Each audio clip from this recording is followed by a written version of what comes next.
Γεια σε όλους. Τέο Άρτζε εδώ και πάλι κοντά σας παιδιά.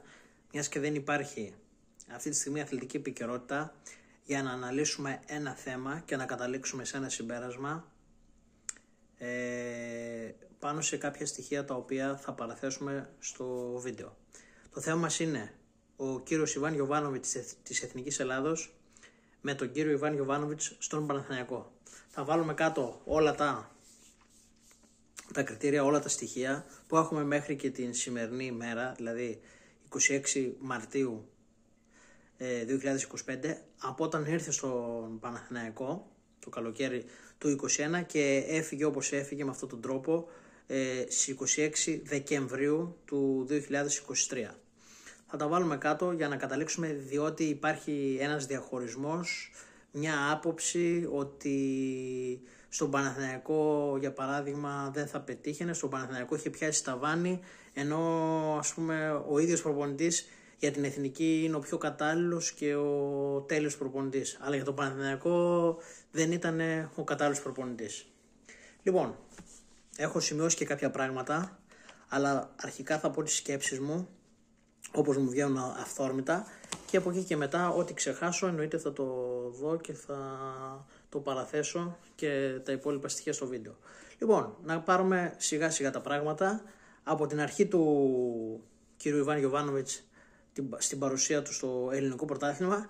Την πρώτη χρονιά με τον Παναθηναϊκό με ένα πολύ χαμηλό budget ξεκίνησε ουσιαστικά με μια νέα ομάδα με πάρα πολλούς καινούριους παίχτες.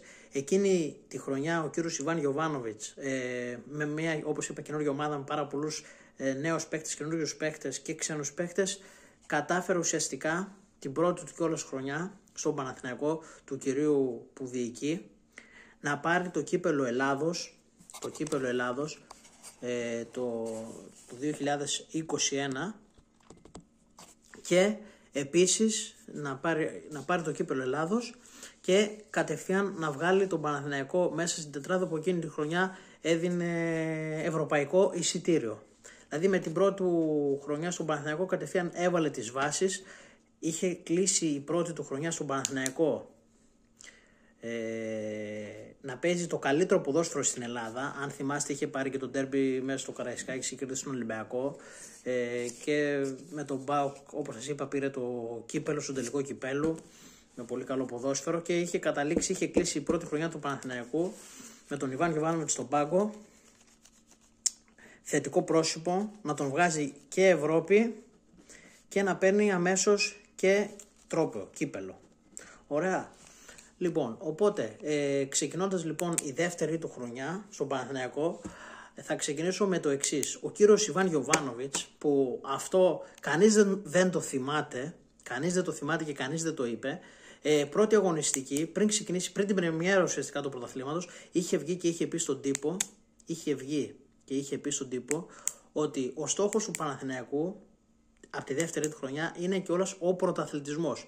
Και όχι μόνο ο πρωταθλητισμός, είπε συγκεκριμένα, ο στόχος μας είναι η πρώτη ή η δεύτερη θέση. Αυτό είχε θέσει με την αρχή της χρονιάς. Εκείνη τη χρονιά είχε φύγει ο Γκατσίνοβιτς, είχε φύγει ο Καρλίτος μετά την πρώτη χρονιά στο Παναθηναϊκό. Ο Γκατσίνοβιτς που ουσιαστικά και ο Βηγιαφάνιες που ήταν πολύ κέρυοι παίχτες για την ομάδα εκείνη που είχε φτιάξει την πρώτη χρονιά που πήρε και το κύπελλο τον ΠΑΟΚ.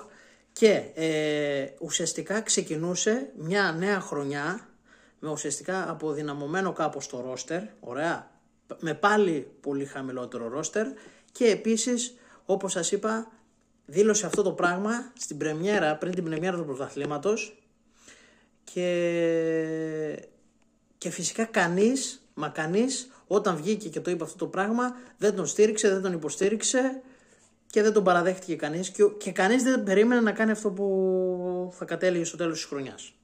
Ωραία, εκείνη τη χρονιά ήρθαν κάποιοι παίκτες έτσι όπως θυμάμαι, ήρθε ο Μπερνάρ, ήρθε ο Σπόραρ, ο Τσέριν, κάποιοι τέτοιοι παίκτες, ο Βέρμπιτς κλπ.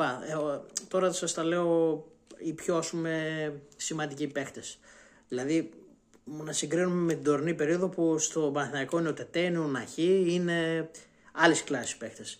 Λοιπόν, εντωμεταξύ να παραθέσω και αυτό, είχε κάνει για τα προκριματικά πρώτα εκεί για να μπει στο UEFA. Είχε παίξει προκριματικά. Είχε χάσει 2-0 εκτός έδρας με την Πράγα. Εκεί είχε γίνει η σφαγή του αιώνα. Είχε μείνει με 10 παίκτες, χάνει 2-0. Και ήρθε εδώ μέσα ο κύριος Ιβάν Γιοβάνοβιτς, ο Παναθηναϊκός, και προηγείται με το σκορ γύρω στο 60 με 65 με προβολή. Έχει ξεκινήσει από το πρώτο λεπτό με τρομερή πίεση κλπ. Με δοκάρι στο πρώτα 5 λεπτά από assist του Χουάνκαρ, από πάσα του Χουάνκαρ. Και εν κατακλείδη στο τέλος βάζει τον Γκαμπετσί. Είχε ακόμα τον Γκαμπετσί στην ομάδα για να καταλάβετε το υλικό τότε του Παναθηναϊκού. Του τότε Παναθηναϊκού. Μιλάμε τώρα για τη δεύτερη σεζόν του. Πώς ξεκίνησε η σεζόν. Δεύτερη χρονιά του Ιβάν στον Παναθηναϊκό. Και παρόλα αυτά έχει φτάσει ουσιαστικά το παιχνίδι για να μπει στην Ευρώπη στο γκολ. Και τέλος πάντων στο τέλος κάνει ένα λάθος ο Γκαμπετσί. Χάνει την μπάλα και ισοφαρίζουν και χάνει την πρόκριση για την Ευρώπη. Οπότε. Η δεύτερη του χρονιά ουσιαστικά δεν καταφέρει να μπει στην Ευρώπη έτσι όπως αποκλείστηκε με αυτό το budget και με αυτούς τους παίχτες και φτάνει η ώρα του πρωταθλήματος που βγήκε και έκανε αυτή τη δήλωση που σας είπα. Ο Παναθηναϊκός λοιπόν εκείνης της χρονιάς, της δεύτερης χρονιάς του Ιβάν Γιοβάνοβιτς, ξεκινάει με τρομερό σερί παρακαλώ, όλο νίκες και εδώ φτάνει περίπου η 6η με 7η αγωνιστική αν θυμάμαι καλά με τον Άρη, που κυρίες και κύριοι φίλοι μου μέχρι τότε αυτό δεν το είχε αναφέρει κανείς. Ο Αϊτόρ ήταν ο πρώτος σκόρ του πρωταθλήματος και ο πιο φορμαρισμένος του παίχτης και χάνει τον καλύτερό του παίχτη, το πιο επιδραστικό. Έχει ξεκινήσει με διπλά μες στην Τούμπα, με τρομερές εμφανίσεις του Αϊτόρ, με φάουλ του Αϊτόρ, με γκολ του Αϊτόρ σε όλα τα παιχνίδια. Τρομερά παιχνίδια του Αϊτόρ, με ανατροπή την ΑΕΚ μέσα στη Λεωφόρο με τρομερό ποδόσφαιρο κλπ. Και φτάνει η δουλειά. Χάνει τον καλύτερο παίχτη του κιόλας από την 7η αγωνιστική. Παθαίνει ρήξη χιαστού με τον Άρη. Ο καλύτερος και ο πιο φορμαρισμένος του παίχτης. Ωραία. Παρ' όλα αυτά συνεχίζει το σερί των νικών και φτάνει μια αγωνιστική πριν τη λήξη του πρώτου γύρου. Μέχρι τότε έχει πάρει όλα τα παιχνίδια απόλυτο και έρχεται τον τέρμι με τον Ολυμπιακό στη Λεωφόρο και δεν χάνει από εκεί. Παίρνει την ισοπαλία. Και ουσιαστικά τελειώνει ο πρώτος γύρος με τον Παναθηναϊκό να είναι στο συν 8. Και το τονίζω αυτό, στο συν 8, γιατί πολλοί παραπληροφόρηδες, πολλοί, να μην τους χαρακτηρίσω, βγαίνουν και λένε έχασε το πρωτάθλημα από το συν 12. Όχι, η μεγαλύτερη απόσταση που πήρε ο Παναθηναϊκός με το απόλυτο που είχε κάνει το πρώτο γύρο ήταν μόλις το συν 8 από τη δεύτερη ΑΕΚ. Και είχε φτάσει στο συν 12 από τον Ολυμπιακό. Όχι από το συν 12. Από τον δεύτερο που μας λένε πολλοί ψεύτες προφανώς. Ωραία. Οπότε η μεγαλύτερη διαφορά που έφτασε με το τέλος του πρώτου γύρου ήταν το συν 8 και όχι το συν 12 που λένε πολλοί οι οποίοι θέλουν να παραπληροφορούν στον κόσμο και να λένε ψέματα στον κόσμο για δικά τους συμφέροντα προφανώς. Λοιπόν, φτάνει λοιπόν η διακοπή του πρωταθλήματος. Τότε έχουμε Μουντιάλ, αν θυμάστε καλά. Μειονέκτημα αυτό για τον Παναθηναϊκό, γιατί η ομάδα είχε ρολάρει, είχε κάνει τρομερό πρώτο γύρο. Φτάνει η περίοδο των μεταγραφών λοιπόν. Εκεί στις μεταγραφές που η ομάδα χρειάζεται 2-3 παίχτες ποιότητας και ενώ έχεις χάσει και τον καλύτερο σου παίχτη του πρωταθλήματος, έχεις χάσει και τον Αϊτόρ, το τονίζω αυτό γιατί κανείς δεν το παραθέτει στο τραπέζι. Χάνεις και τον Αϊτόρ λοιπόν, τον πιο φορμαρισμένο παίχτη, όχι μόνο του Παναθηναϊκού, του πρωταθλήματος και τον πρώτο σκόρερ. Παρ' όλα αυτά, ο Παναθηναϊκός, με αυτά που έχουμε μάθει μέχρι τότε, ο κύριος Ιβάν Γιοβάνοβιτς ζητούσε παίκτες όπως Κάουλι, Λίγκρ και έναν ακόμα που δεν θυμάμαι, μπορείτε εσείς να μου το πείτε στα σχόλια, και αντί αυτού, αυτές ήταν οι επιλογές του κυρίου Ιβάν Γιοβάνοβιτς, και αντί αυτού μας φέρανε παίκτες τύπου Κλάι Σχάιρσερ, Τσοκάι και Τρουγέ. Δηλαδή, η βοήθεια από την διοίκηση σε αυτόν τον προπονητή που είχε κάνει το απόλυτο στον πρώτο γύρο ήταν παίκτες τύπου μεταγραφές αυτές. Και εν τέλει δεν κατάφερε, δεν ήρθαν οι παίχτες που ήθελε ο Κάουλι και λοιπά, και εν τέλει ήρθαν αυτοί που σας είπα, συν το Μανσίνι τελευταία μέρα των μεταγραφών από τον Άρη, 31 Ιανουαρίου. Λοιπόν, οπότε με ελάχιστη ουσιαστικά βοήθεια και έχοντας χάσει ήδη τον καλύτερο σου παίχτη, ήδη έχοντας χάσει τον καλύτερο παίκτη του πρωταθλήματος και τον καλύτερο της ομάδας, τον Αϊτόρ, ξεκινάει ένας δεύτερος γύρος με κάποια κακά αποτελέσματα. Ένα παράδειγμα, ένα χ με τον Ιωνικό. Και ουσιαστικά όλο το παιχνίδι του Παναθηναϊκού να παίζει με τριάδα στο κέντρο με Κουρμπέλη, Τσέριν και Πέρεθ. Αυτή ήταν η τριάδα του κέντρου. Και μπροστά ουσιαστικά ήταν ο Σπόραρ, ο Μπερνάρ ή ο Βέρμπιτς, ναι, και ο Μανσίνη όταν ήρθε. Και τέλος πάντων, με αυτό που σας είπα, με ελάχιστη ενίσχυση, και μην ακούσω που λένε κάποιοι σήμερα, λένε ήταν οι επιλογές του Ιβάν Γιοβάνοβιτς, ο Κλάιμάινερ και ο Τρουγέ. Είναι δυνατόν. Αν ο προπονητής σου λέει ο προπονητής, θέλω τον Α, το Β και το Γ, και εσύ του πας τον Δ, τον Ε και τον Ω, αυτό σημαίνει ότι είναι η επιλογή του προπονητή, ή ότι επειδή δεν κατάφερε να σου πάρει αυτούς τους παίκτες που ήθελες, σου έφερε κάποιος και σου λέει αυτή είναι, πάρε για να βγάλεις τη χρονιά. Βγαίνουν πολλοί οι οποίοι προφανώς και ψεύδονται και τι σου λένε, ότι αυτές οι επιλογές ήταν του Ιβάν Γιοβάνοβιτς. Όχι κύριοι, οι επιλογές δεν ήταν του Ιβάν Γιοβάνοβιτς, οι επιλογές ήταν της διοίκησης, διότι αφού δεν κατάφεραν να σου φέρουν αυτούς τους παίκτες, σου φέραν κάποιους άλλους που σου λένε πάρ' τους αυτούς που καταφέραμε να σου φέρουμε, παίζουν τις ίδιες θέσεις που θες, δεν είναι όμως αυτή που ζητάς. Οπότε έτσι έγινε η πραγματικότητα. Σας ανέφερα δύο παίκτες, ο Σκάουλι, ο Λίγκρ και δεν θυμάμαι τώρα ποιον άλλον ήθελε για εξτρέμ. Λοιπόν, και φτάνει παρόλα αυτά ο κ. Ιβάν Γιοβάνοβιτς με αυτή την τριάδα κέντρου που σας είπα, με κανένα ουσιαστικά επιθετικό χάφ, μόνο εκτός του Μπερνάρ, ωραία, που ο Μπερνάρ μέχρι τότε δεν είχε πιάσει ούτε τη μισή απόδοση σε σχέση με αυτά που έκανε στο τέλος της χρονιάς στον Παναθηναϊκό. Λοιπόν, και φτάνοντας παρόλα αυτά με τόσες αναποδιές, με τόσους τραυματισμούς, με τον Αϊτόρ τον καλύτερο παίχτη, φτάνει ουσιαστικά μέχρι τελευταία αγωνιστική με αυτό το ρόστερ, με αυτό το χαμηλό budget, να διεκδικεί το πρωτάθλημα. Ωραία. Και απ' την άλλη να έχει την ΑΕΚ με τρομερό υλικό, με καινούριο γήπεδο, με τρομερή όθηση από τον κόσμο κλπ. Εν τω μεταξύ, εννοείται ο Ιβάν Γιοβάνοβιτς είχε συσπυρώσει όλο τον κόσμο του Παναθηναϊκού. Εμείς οι Παναθηναϊκοί περιμέναμε να έρθει η Κυριακή για να δούμε την ομάδα ξανά στο γήπεδο, να παίζει ποδόσφαιρο, να παίζει μπάλα. Ανυπομονούσαμε να δούμε την ομάδα κάθε Κυριακή. Και είχε φτάσει σε ένα σημείο η ομάδα να μην, να ανυπομονούμε να την δούμε, και είχε φτάσει στο σημείο να συσπυρώσει όλο τον κόσμο και να γεμίσει τα γήπεδα στη Λεωφόρο τότε που έπαιζε ο Παναθηναϊκός. Λοιπόν, παρόλα αυτά, φτάνει το παιχνίδι που λένε πολλοί για την ΑΕΚ, ότι με την ΑΕΚ και καλά η ΑΕΚ μας έπαιζε. Να θυμίσω λοιπόν το πρώτο παιχνίδι, την ανατροπή με στη Λεωφόρο με τρομερό ποδόσφαιρο, που η ΑΕΚ και καλά τότε δεν μπορούσαμε να την κοντράρουμε. Και να θυμίσω το παιχνίδι με τον Νταμπάνοβιτς, που η ΑΕΚ τουλάχιστον έπρεπε να παίζει σε εκείνο το παιχνίδι με 10 παίχτες, με 2 φορές προφανές χέρι του Άβραμπατ, που αυτό δεν θα το δίνε, δηλαδή τι κάνει νιάου στα κεραμίδια, και έχει παίξει τρομερή μπάλα ο Παναθηναϊκός εκεί μέσα στη Φιλαδέλφια. Το παιχνίδι έπρεπε τουλάχιστον να έχει λήξει 0-1, και με συγκυρίες και με σμπρώξιμο τη διαιτησία για την ΑΕΚ κατάφερε να πάρει την ισοπαλία και να μην κερδίσουμε τότε στα play-off την ΑΕΚ.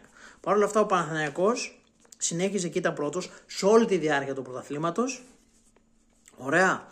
Στη σεζόν 22-23, ναι, 22-23, και να φτάσει πρώτη-τελευταία αγωνιστική στο ντέρμπι με τον Ολυμπιακό, που ήταν πρώτος, και ουσιαστικά τότε η ομάδα χρειαζόταν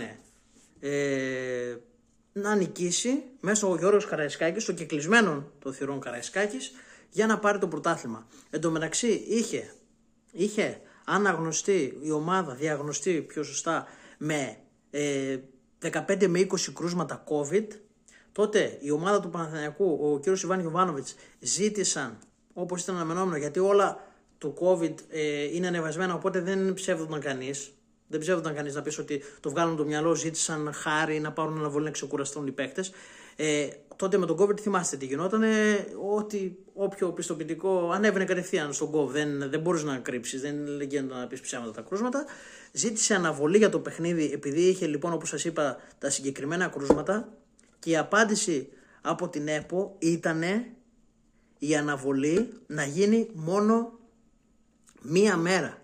Ζήτησε λοιπόν, με 15 έως 20 κρούσματα είχε η ομάδα, ζήτησε αναβολή για το παιχνίδι με τον Ολυμπιακό, το παιχνίδι που θα έκαναν το πρωτάθλημα, και τότε ποια ήταν η απάντηση? Πάρτε μία μέρα, αν είναι δυνατόν. και βγαίνουν όλοι και λένε ότι ήταν η απόφαση του Ιβάν Γιοβάνοβιτς. Ο Ιβάν Γιοβάνοβιτς βγήκε μετά στη συνέντευξη τύπου, και αυτή είναι η πραγματικότητα, παιδιά, εδώ που σας λέω εγώ. Ο Ιβάν βγήκε στη συνέντευξη τύπου και τι είπε? Όταν άκουσα έχουμε 20 κρούσματα COVID, ζητήσαμε αναβολή και μας δώσανε μόνο μία μέρα, λέει εντάξει, αυτά δεν γίνονται πουθενά, μας κοροϊδεύουν μπροστά στα μάτια μας. Αυτό είπε ο άνθρωπος. Το θεώρησε τόσο κοροϊδία, τόσο ξενδιάνθρωπο αυτό, που βγήκε και είπε εντάξει, δεν γίνεται αυτό το πράγμα. Μας κοροϊδεύουνε, έχουμε 20 κρούσματα COVID και μας λένε μόνο μία μέρα αναβολή. Πάμε να παίξουμε. Δεν θέλουν να κάνετε ξανά τίποτα, καμιά άλλη ενέργεια, γιατί αυτοί οι άνθρωποι μας κοροϊδεύουνε. Όποιος να ήταν στη θέση του, το ίδιο πράγμα θα σκεφτότανε. Όχι που βγαίνουν και λένε κάποιοι στηρίζουν τον Αλαφούζο ότι ο κύριος που διοικεί, είπα και το όνομά του εκ παραδρομής, συγγνώμη, ήθελε να κάνει και άλλες ενέργειες και δεν τον άφησε ο Ιβάν Γιοβάνοβιτς. Είναι αυτό. Άμα ήθελε να κάνει πραγματικές ενέργειες και ήταν διοίκηση, ας τις έκανε.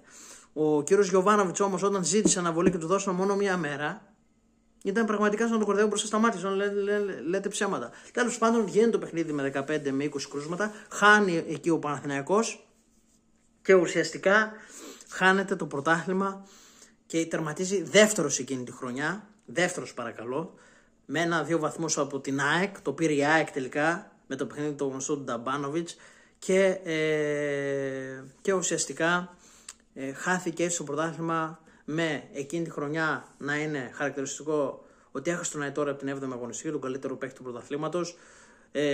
Το παιχνίδι της ΑΕΚ στα play-off που λένε μας έπαιζε η ΑΕΚ με το παιχνίδι του Νταμπάνοβιτς και με 20 κρούσματα COVID πήγε να πάρει πρωτάθλημα. Αυτός ήταν ο κύριος Ιβάν Γιοβάνοβιτς στη δεύτερη χρονιά του στον Παναθηναϊκό. Ωραία.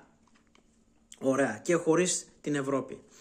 Τώρα, φτάνει λοιπόν, χάνει το πρωτάθλημα όπως το χάνει, από το συν 8 που λένε και όχι από το συν 12 που λένε οι ψευταράδες και όλοι οι προπαγανδιστές κατά του κύριου Γιοβάνοβιτς, και φτάνει η τρίτη χρονιά που ο Παναθηναϊκός ουσιαστικά, και έρχομαι τώρα εδώ, που στην πρεμιέρα ο άνθρωπος είχε δηλώσει στόχος είναι η πρώτη με δεύτερη θέση και τερμάτισε, ήταν εντός στόχο. Δηλαδή αυτό που είπε στη θεωρία το έκανε πράξη.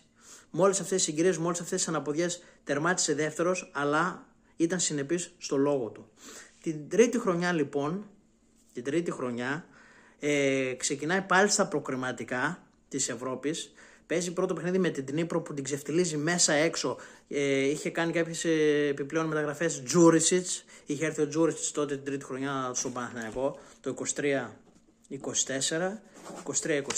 Είχε φτάσει εκεί. Δώστε μου ένα λεπτό.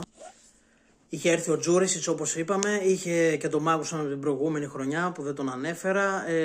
Είπαμε ήρθε, ο Μπερνάρ ήταν ήδη στην ομάδα και ανέβαινε πάρα πολύ σιγά σιγά την τρίτη χρονιά και ο Φώτης Ιωαννίδης που μέχρι τότε δεν είχε κάνει κάτι τρομερό μέχρι και τη δεύτερη χρονιά.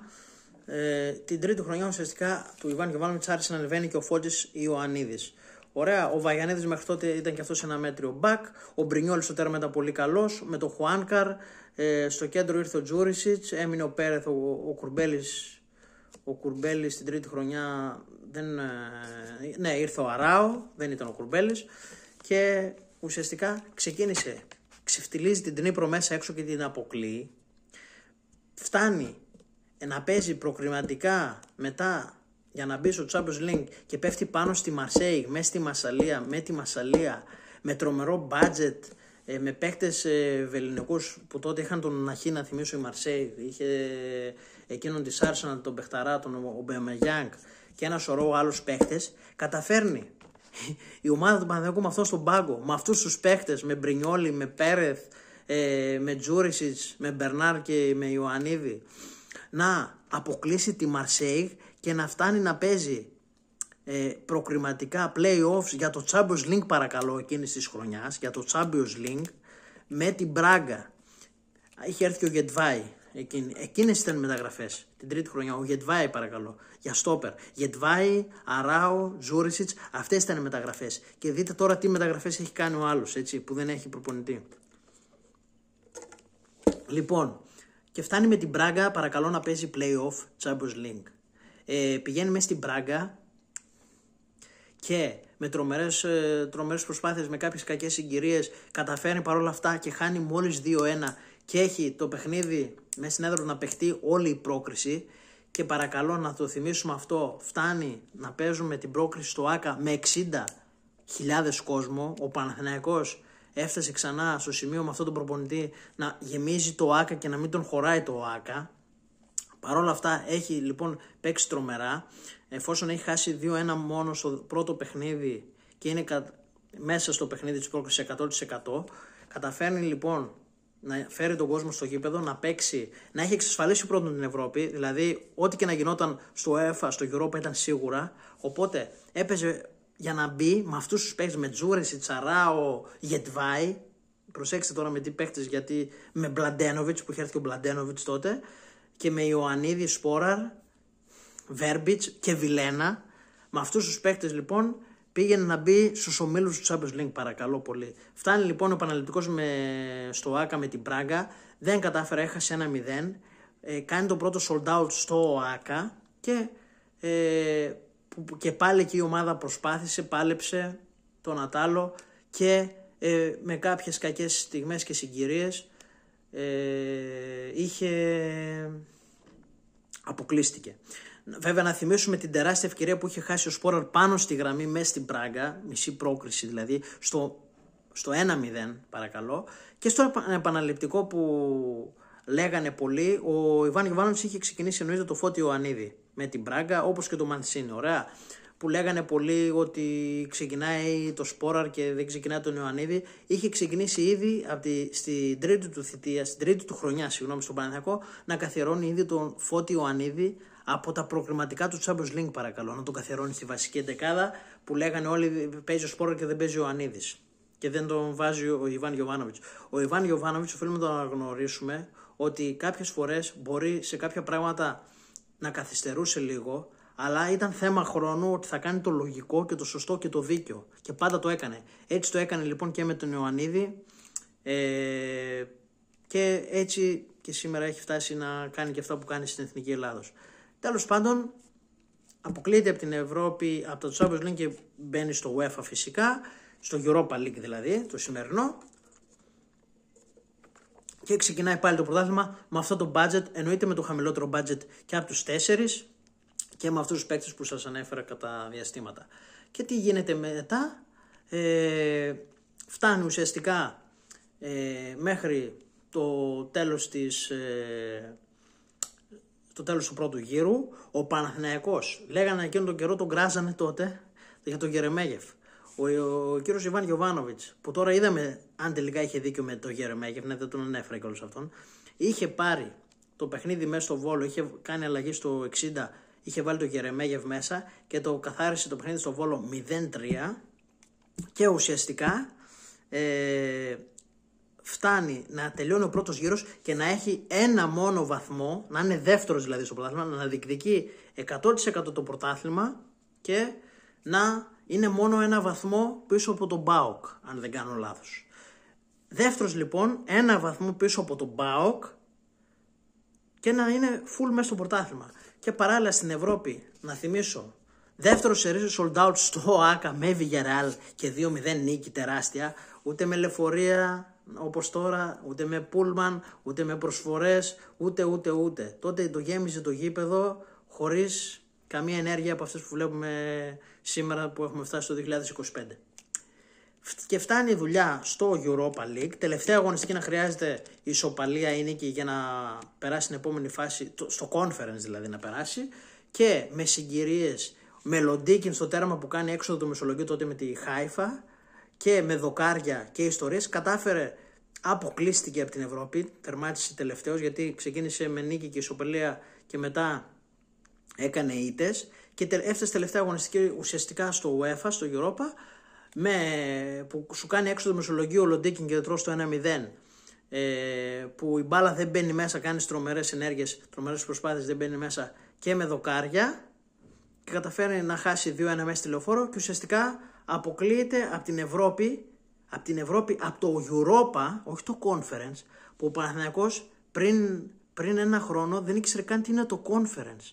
Και αυτός ο άνθρωπος πήρε μια αφανισμένη ομάδα από το πουθενά και την έφτασε να διεκδικεί πρόκριση στο Champions League, αν είναι δυνατόν, μέσα σε 2 χρόνια αυτά, Ωραία. Και να είναι στη δεύτερη δυναμική διοργάνωση της Ευρώπης, ούτε καν στην τρίτη. Και να τον κατηγορούν ότι αποκλείστηκε από το Europa. Δηλαδή είσαι αφανισμένος από την Ευρώπη 10 χρόνια ουσιαστικά ο Παναθηναϊκός, σε βγάζει ξανά στην αφρόκρεμα ένας προπονητής και σου λένε όχι, έκανε λάθος που κατάφερε να αποκλειστεί. Δηλαδή λες και αυτοί οι παίκτες είχαν και την εμπειρία, είχαν και το βελενικές, είχαν και τις παραστάσεις να διαχειριστούν τέτοιες καταστάσεις. Γελάμε εδώ και ουσιαστικά φτάνει η μέρα 26 Δεκεμβρίου του 2023, 26 Δεκεμβρίου, που τι γίνεται εκεί πέρα, χωρίς να το περιμένει κανείς, να έχει κερδίσει τον Βόλο, όπως είπα πριν τελειώσει τότε ο πρώτος γύρος, με 0-3, να είναι μόνο ένα βαθμό πίσω, ένα βαθμό πίσω στο πρωτάθλημα, να είναι δεύτερος, έτσι, μόνο με ένα βαθμό δεύτερος, να είναι στο κύπελο μέσα και να έχεις παίξει και ομίλους Europa League, ωραία, και χωρίς να το περιμένει κανείς, με ένα ανεξήγητο και τέρμα παράλογο τρόπο, ανακοινώνεται 26 Δεκεμβρίου από όλους του Ιβάν Γιοβάνοβιτς στον Παναθηναϊκό. Εκείνη την ώρα πέφτουν και τα τσιμέντα. Όλοι ο υγιής κόσμος της ομάδας του Παναθηναϊκού πέφτει πραγματικά από τα σύννεφα. Δεν το περιμένει κανείς, δεν μπορεί να φανταστεί κανείς για ποιο λόγο συνέβη αυτό. Και μαθαίνουμε, αν είναι δυνατόν να ανέχεις το Θεό σου, ότι έρχεται ο Τερίμ. Ο Τερίμ αντικαταστάζει του Ιβάν Γιοβάνοβιτς, αν είναι δυνατόν. Τέλος πάντων, έρχεται ο Τερίμ, φεύγει ο Ιβάν Γιοβάνοβιτς ουσιαστικά χωρίς κανένα λόγο και καταλήγει η χρονιά εκείνη, όχι μόνο από πού παρέλαβε την ομάδα, τερμάτισε τέταρτος ο Παναθηναϊκός, έσωσε τη χρονιά επειδή κατάφερε με τον Κόντι, τον βοηθό του προπονητή του, γιατί έφυγε πάλι ο Τερίμ, με τον Κόντι να σώσει τη χρονιά με το κύπελο, με χάλια ποδόσφαιρο, και τερμάτισε τέταρτος. Από εκεί που διεκδικούσε το πρωτάθλημα, ήταν μέσα σε όλους τους στόχους, κατάφερε να τερματίσει τελευταίος, να διαλύσει ουσιαστικά την ομάδα, ο κόσμος να φύγει από το γήπεδο ξανά, να αποδοκιμάζει ο κόσμος την ομάδα και όλα αυτά που ξέρετε, και ο Τούρκος τελικά στο τέλος της χρονιάς έφυγε. Αυτό έγινε λοιπόν και καθυστέρησα και πάρα πολύ με τόσα που σας είπα, αλλά πήρα όλη την ιστορία από την αρχή και για να σας πω για τον Γιοβάνοβιτς, που να σας πω κιόλας, τον κατηγορούσαν ότι είχε πιάσει ταβάνι στον Παναθηναϊκό. Προσέξτε, είχε πιάσει ταβάνι στον Παναθηναϊκό. Στις μεταγραφές δεν έκανε καλές μεταγραφές. Λες και είχε το budget και επέλεγε όποιον παίχτη ήθελε και τον έφερνε αυτός που κυβερνούσε, ο Φούζος. Και τελικά αυτός ο προπονητής που κατάφερε να συσπυρώσει κόσμο, να γεμίζει το ΆΚΑ 2 φορές σε ρίζες sold out, να σε βάλει ξανά στην Ευρώπη στους ομίλους του Europa και να σου έχει την τρίτη χρονιά full την ομάδα μέσα στο πρωτάθλημα, μόνο ένα βαθμό πίσω από τον ΠΑΟΚ. Να θυμίσω τότε κάτι εκτός Μεσολογγίου του Μπρινιόλι με τον Ατρόμητο, να θυμίσω μες στον Άρη πάλι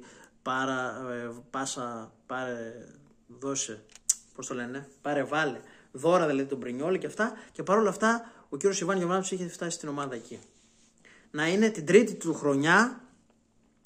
του χρονιά να είναι 100% και μες στο πρωτάθλημα που ήταν ο απόλυτος στόχος του Παναθηναϊκού και μες στο κύπελο, και να σου έχει κάνει ό,τι έχει κάνει στην Ευρώπη. Sold out, play-off Champions League και τελικά όμιλος Europa League. Έτσι. Από την αφάνεια που ήταν ο Παναθηναϊκός 10 χρόνια στην Ευρώπη, έφτασε να παίζει όμιλος Europa League με αυτόν τον προπονητή. Τώρα, από εκεί και πέρα τι γίνεται. Και λοιπόν τότε βέβαια, να υπενθυμίσω αυτό, έφυγε ο κύριος Ιβάν Γιοβάνοβιτς και όλοι μας πλάσαραν το παραμύθι το μεγάλο, ότι έρχεται ο Τερίμ για να πάρει ο Παναθηναϊκός το πρωτάθλημα. Φίλοι μου καλοί, εγώ μετά από το 23 που έφυγε, τώρα σχεδόν μετά από 2 χρόνια, έχω καταλήξει στο συμπέρασμα και είμαι πεπισμένος και γι' αυτό δεν μου αλλάζει κανείς την γνώμη. Ο κύριος Ιβάν Γιοβάνοβιτς δεν έφυγε από τον Παναθηναϊκό για να πάρει το πρωτάθλημα ο Παναθηναϊκός. Έφυγε έφυγε, τον έδιωξε αυτός που δήθεν διοικεί, τον έδιωξε για ένα και μόνο λόγο. Γιατί αυτός ήταν ο προπονητής που θα σου έπαιρνε το πρωτάθλημα. Αυτός ήταν ο προπονητής που την τρίτη χρονιά είμαι πεπισμένος ότι θα κατάφερνε και θα έπαιρνε το πρωτάθλημα. Και ένα ξέρουμε σήμερα. Δεν ξέρουμε. Ξέρουμε ότι ο Παναθηναϊκός το έχασε με τον Τερίμ. Ωραία, αυτό ξέρουμε. Δεν ξέρουμε ότι το έχασε με τον Γιοβάνοβιτς. Ο Παναθηναϊκός το πρωτάθλημα το έχασε με τον Τερίμ. Και σας λέω, εγώ κατάλαβα πλέον μετά από το πέρασμα τόσο καιρού, ότι τελικά τον Ιβάν τον φάγανε, τον έδιωξαν και με τόσο απαράδεκτο τρόπο. Πέρα από το ότι δεν το περίμενε κανείς, ήταν τόσο ανήθικος ο τρόπος που τον έδιωξε ο άλλος, τόσο απαράδεκτος. Και σας καταλήγω στο συμπέρασμα αυτό ότι τον έφαγε γιατί ο Ιβάν Γιοβάνοβιτς όντως εκείνη τη χρονιά θα έφερε το πρωτάθλημα στον Παναθηναϊκό. Είμαι πεπισμένος, γιατί η ομάδα κάθε χρόνο ανέβαινε σκαλή, κάθε χρόνο ήταν και καλύτερη. Και εκεί που έφτασε στο απόγειο, με το χαμηλότερο budget πάλι και με αυτούς τους παίχτες, γιατί άμα συγκρίνουμε το budget τότε με τον Ιβάν και που είναι τώρα, είναι 3 σκαλιά πάνω το budget του Παναθηναϊκού τότε σε σχέση με το. Τώρα είναι 3 σκαλιά πάνω σε σχέση με αυτό που ήταν με τον Ιβάν.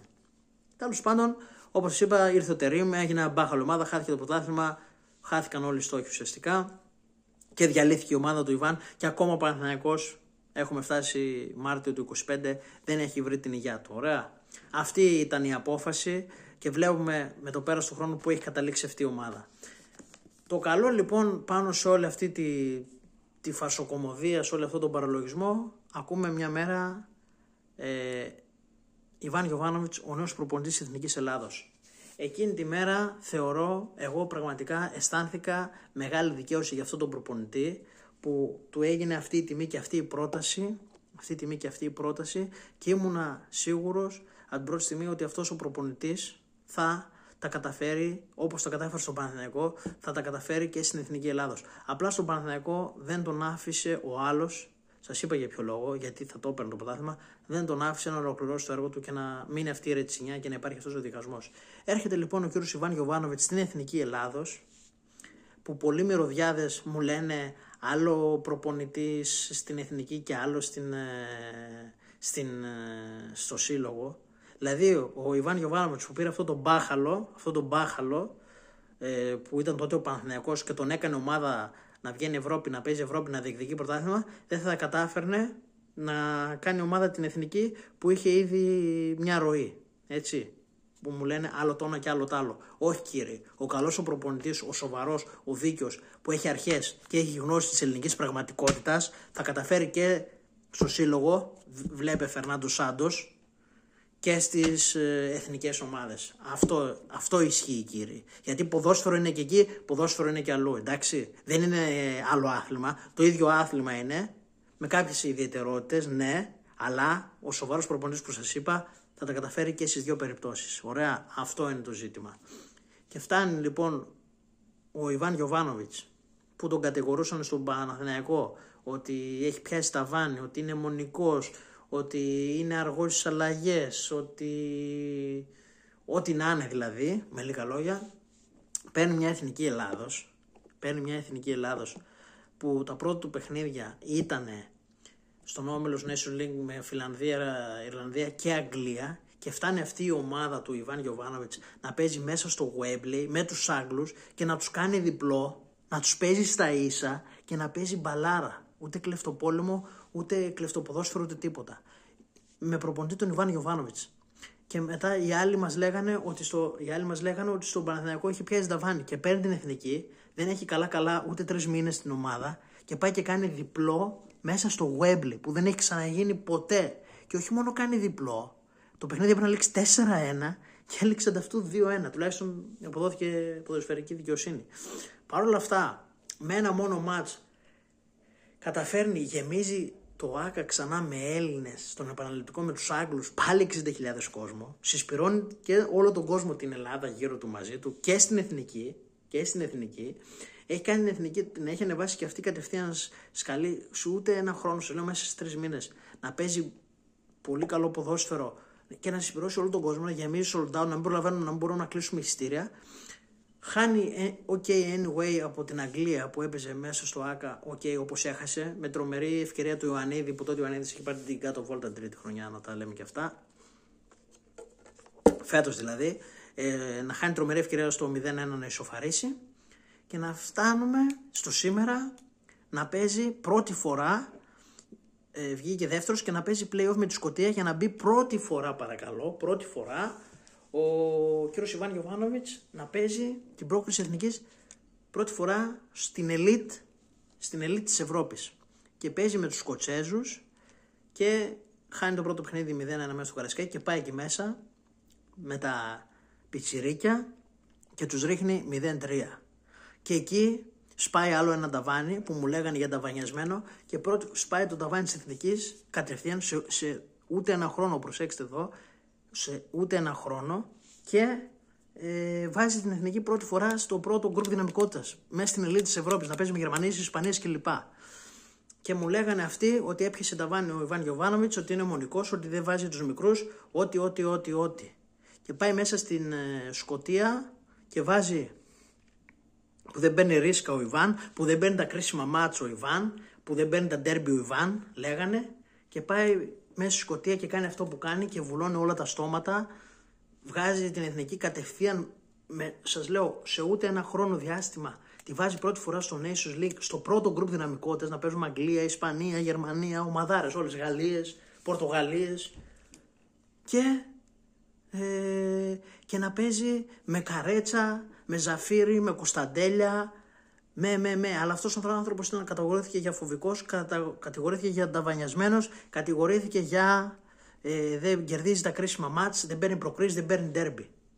Αυτά έκανε ο Ιβάν Γιοβάνοβιτς σε ούτε ένα χρόνο μέσα στην εθνική Ελλάδος, και βγαίνουν αυτοί να μας πούνε ότι ήταν ταβανιασμένος. Τους έχει ξεφτυλίσει από όταν έφυγε και ανέλαβε την εθνική, τους έχει ξεφτυλίσει για αυτά τα επιχειρήματα που του κατηγορούσαν τότε στον Παναθηναϊκό. Τους τα έχει καταρρύψει όλα, ούτε ταβανιασμένος είναι, ούτε φοβικός είναι, έχει αποδειχθεί με τη Σκωτία, ούτε αιμονικός είναι, επίσης με την Αγγλία, με την μπαλάρα μέσα στο Wembley, ούτε φοβάται το ρίσκο, ούτε τα κρίσιμα ντέρμπι τα χάνει ή τις προκρίσεις. Δηλαδή όλα αυτά που τον κατηγορούσαν σε διάστημα λιγότερο από ενός έτους τα κατέριψε όλα με την εθνική. Και παρόλα αυτά λένε αυτοί οι μυρωδιάδες, που για μένα μυρωδιάδες είναι, έκανε ό,τι έκανε με την εθνική, που μιλάμε για το ίδιο άθλημα, παιδιά, ποδόσφαιρο είναι, έτσι. Έκανε ό,τι έκανε με την εθνική, την έφτασε εκεί που την έφτασε, δεν θα κατάφερε να πάρει ένα πρωτάθλημα τον Παναθηναϊκό. Είναι δυνατόν, ρε. Είναι δυνατόν. Είναι απλή ποδοσφαιρική λογική, ρε. Γελάει ο κόσμος. Ο Μιτλίμπαρ πέρσι ήρθε, έπαιξε τρομερή μπάλα, πήρε το conference. Είναι δυνατόν δεν θα έπαιρνε το πρωτάθλημα με τη Λίμπαρ? Πλάκα μας κάνετε. Το ίδιο πράγμα έγινε και με τον Ιβάν. Απλά ο άλλος τον έφαγε γιατί ο Ιβάν θα έπαιρνε το πρωτάθλημα, φίλοι μου. Αυτή είναι η αλήθεια, βάλτε στο μυαλό σας. Είμαι πεπισμένος, είναι 100% σίγουρος, και μεγαλύτερη απόδειξη είναι ότι ο Παναθηναϊκός μετά από αυτόν έχασε το δρόμο του και ο Ιβάν πήγε στην εθνική και η εθνική βρήκε το δρόμο της, φίλοι μου. Ωραία. Δεν γίνεται λοιπόν αυτός ο άνθρωπος στον Παναθηναϊκό να μην μπορούσε να πάρει ένα ελληνικό πρωτάθλημα και με την εθνική να κάνει αυτά που κάνει. Και θα μας πάει και στους ομίλους θα μας πάει και στο Euro, στο Mundial, συγγνώμη, και θα ζήσουμε και μεγάλες στιγμές, να μου το θυμηθείτε, και υπερηφάνειας και συγκίνησης. Είναι δηλαδή απλή λογική και ποδοσφαιρική λογική. Όπως άφησαν το με τη Λίμπαρ, που με συγκυρία βέβαια πήρε και το conference, αλλά και να μην έπαιρνε το conference, ο Μαρινάκης θα τον άφηνε, και φυσικά ήταν θέμα χρόνου να πάρει το πρωτάθλημα και τα κατάφερε φέτος και το πήρε. Ωραία. Αλλά με τι budget και με τι παίχτες. Και απ' την άλλη είχε τον Ιβάν που κάθε χρόνο ανέβαζε επίπεδο, κάθε χρόνο η ομάδα ήταν και καλύτερη, και ο άλλος δίχως λόγο τον έδιωξε. Και ευτυχώς πήγε στην εθνική, ευτυχώς το λέω γιατί συνεχίζουμε να βλέπουμε αυτόν τον προπονητή, και είδαμε κατευθείαν τη μεγάλη διαφορά της εθνικής, που την παρέλαβε από τον Πογέτη σε ένα επίπεδο τάδε και την έχει πάει κατευθείαν εκεί. Έσπασε ταβάνι κατευθείαν και την πήγε πρώτη φορά στο Nations League στην πρώτη κατηγορία. Κατευθείαν. Οπότε μην μου λένε εμένα ότι είναι κάτι άλλο ή ότι δεν θα έπαιρνε το πρωτάθλημα στον Παναθηναϊκό αυτός ο άνθρωπος, που μέσα σε λιγότερο από ένα χρόνο έκανε αυτά που έκανε με την Εθνική Ελλάδος. Οπότε φίλοι μου, ο χρόνος ο χρόνος έδειξε ποιος είχε δίκιο τελικά και ποιος είχε άδικο. Ωραία. Βλέπουμε τον Παναθηναϊκό που είναι τώρα του 25 που μιλάμε, μια ομάδα χάλια ανεπαρκής κλπ. Και απ' την άλλη την Εθνική, με την που την ανέλαβε αυτός ο άνθρωπος, αμέσως την ανέβασε σκαλή. Την έβαλε στο πρώτο γκρουπ δυναμικότητας με τις ομαδάρες που θα παίζουμε. Έκανε διπλάρα μέσα στην Αγγλία που δεν έχει ξαναγίνει ποτέ και με μπαλάρα. Και είναι δηλαδή ποδοσφαιρικά γεγονότα που σου δείχνουν, που σου αποδεικνύουν από την πορεία του. Μην πούμε για παλαιότερο στον Αποέλ που έχει φτάσει μέχρι στους 8 του Champions League. Είναι τα ποδοσφαιρικά γεγονότα που σου δείχνουν ότι αυτός ο άνθρωπος, όπως τώρα στην Εθνική κατευθείαν έκανε αυτά που έκανε και την έφτασε εκεί που την έχει φτάσει, με τον ίδιο τρόπο, αν τον άφηνε ο άλλος, θα έπαιρνε το πρωτάθλημα. Είναι απλή λογική, σας είπα. Όπως και με τη Λίμπαρ. Τον άφησε, πήρε το πρωτάθλημα με τη Λίμπαρ, φίλε μου. Δηλαδή, ποιος δεν το έβλεπε ότι ερχόταν το πρωτάθλημα με τον Ολυμπιακό με τη Λίμπαρ? Ποιος δεν το πίστευε? Είναι δυνατόν? Εμείς λοιπόν αποδείχθηκε με τον Ιβάν ότι αυτός ο προπονητής, αν τον άφηνε ο άλλος, θα έπαιρνε το πρωτάθλημα. Το απέδειξε το ποδόσφαιρο που παίζει τώρα στην Εθνική. Το απέδειξε ότι κατευθείαν στην Εθνική συσπήρωσε καταρχάς τον κόσμο. Παίζουμε μπαλάρα. Έχει βάλει τους πιτσιρικάδες μέσα. Πήγε πρώτη φορά Εθνική σε Nations League στην πρώτη κατηγορία. Ωραία. Και δηλαδή έχει κάνει πόσα έχει κάνει, αλλά στον Παναθηναϊκό δεν θα το κατάφερνε. Δηλαδή θα πάει Μουντιάλ, πήγε τώρα κατευθείαν στο Nations League, πρώτη κατηγορία, αλλά δεν θα έπαιρνε πρωτάθλημα με τον Παναθηναϊκό. Βγαίνουν και λένε. Δηλαδή είναι αυτό που είπαμε, είναι ποδοσφαιρική λογική. Αν πήγαινε στην Εθνική και έκανε, για παράδειγμα, ό,τι έκανε ο Τερίμης στον Παναθηναϊκό, ναι, θα έλεγα είχατε δίκιο. Δεν έκανε, δεν θα παίρνω πρωτάθλημα ποτέ με αυτόν τον προπονητή. Αλλά αυτός πήγε στην Εθνική και την ανέβασε κατευθείαν επίπεδο, φίλε μου. Την ανέβασε. Οπότε είναι απλά 1 και 1 κάνουν 2. Το ποδόσφαιρο στο τέλος δίνει αυτό που δικαιούσε. Οπότε δεν μπορούν να μου πούνε εμένα ότι είχαν δίκιο που υποστήριζαν να φύγει ο Παναθηναϊκός από τον Γιοβάνοβιτς. Αποδείχθηκε ότι δεν έπρεπε να φύγει ο Παναθηναϊκός από τον Γιοβάνοβιτς. Γιατί σας είπα, ο Παναθηναϊκός μετά από αυτόν έχασε πάλι το δρόμο του, οπότε ποια σωστή κίνηση ήταν να φύγει ο Γιοβάνοβιτς? Ποια σωστή ήταν η κίνηση? Και απ' την άλλη, με το που πήγε στην Εθνική, αμέσως την ανέβασε σκαλή. Αμέσως την πήγε στην πρώτη κατηγορία του Nations League. Δηλαδή είναι ποδοσφαιρική λογική, όποιος ξέρει ποδόσφαιρο, όποιος δεν έχει αιμονές και στηρίζει με επιχειρήματα και χωρίς κόμπλεξ και χωρίς στερεότυπα, δεν μπορεί να μην το βλέπει αυτό, ότι ήταν θέμα χρόνου. Ήταν θέμα χρόνου, φίλε μου.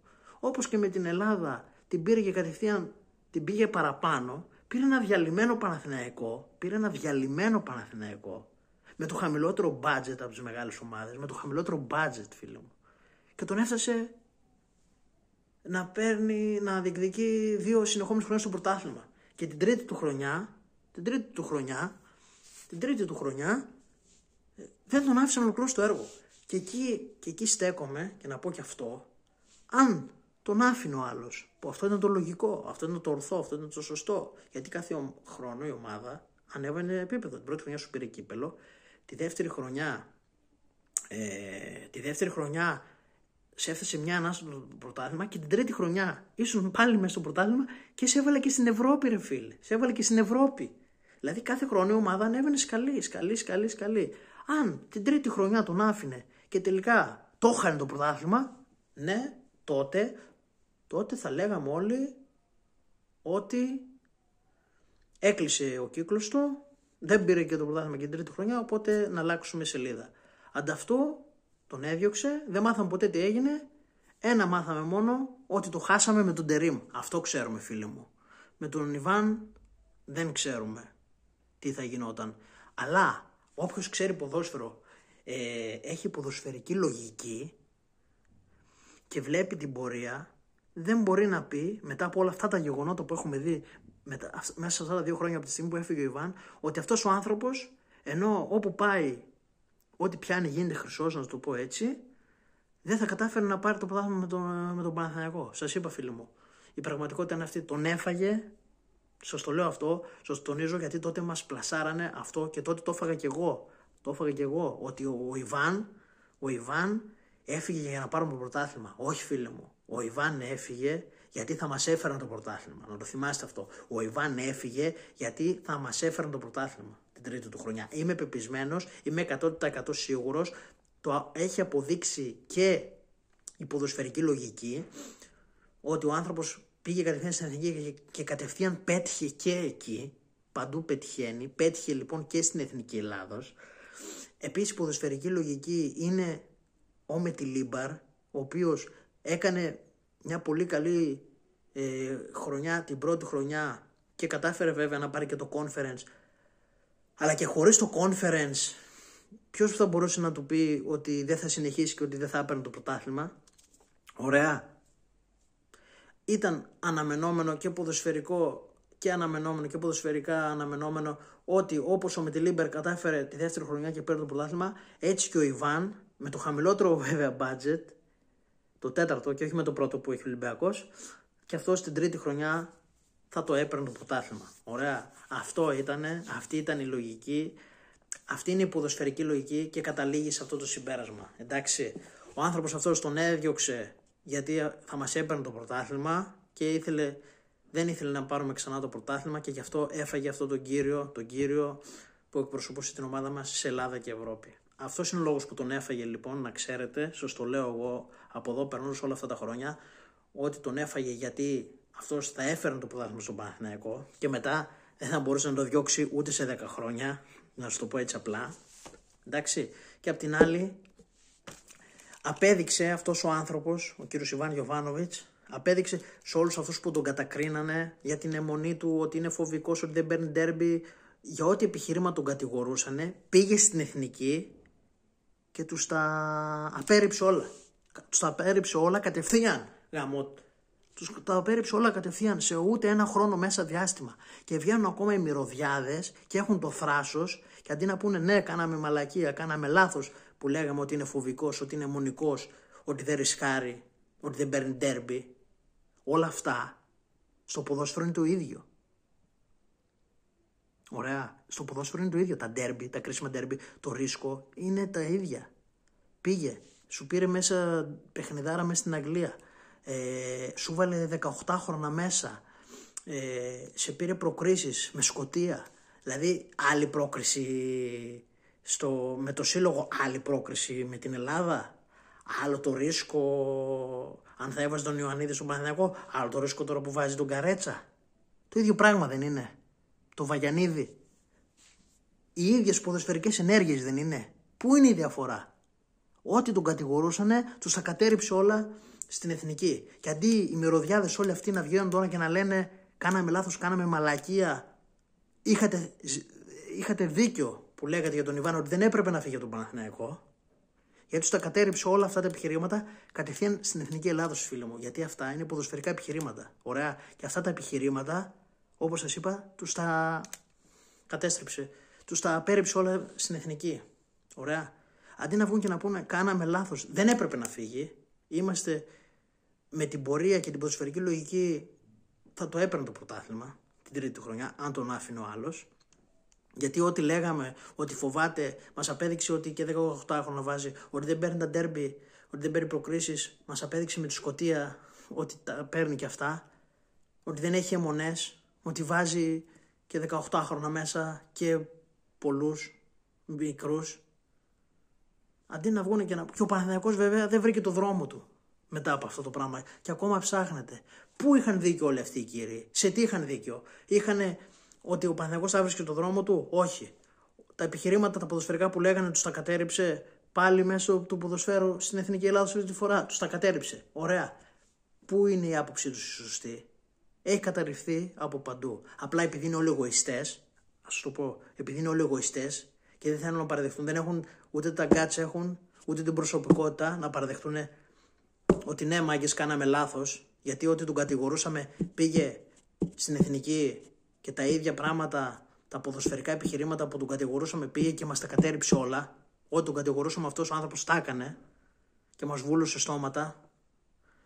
Αυτοί συνεχίζουν να λένε ότι δεν θα το έπαιρνε το πρωτάθλημα, ότι είχε πιάσει ταβάνι, ό,τι που σας είπα, όλα αυτά που ποδόσφαιρο παίζει και στον Παναθηναϊκό, ποδόσφαιρο παίζει και στην Εθνική, ότι τον κατηγορούσαν ότι δεν έκανε στον Παναθηναϊκό, πήγε στην Εθνική, τα έκανε όλα, τους τα κατέριψε όλα τα ποδοσφαιρικά επιχειρήματα και παρόλα αυτά αυτοί συνεχίζουν και λένε ότι αυτός ο άνθρωπος δεν έκανε και τον Παναθηναϊκό, έχει πιάσει ταβάνι.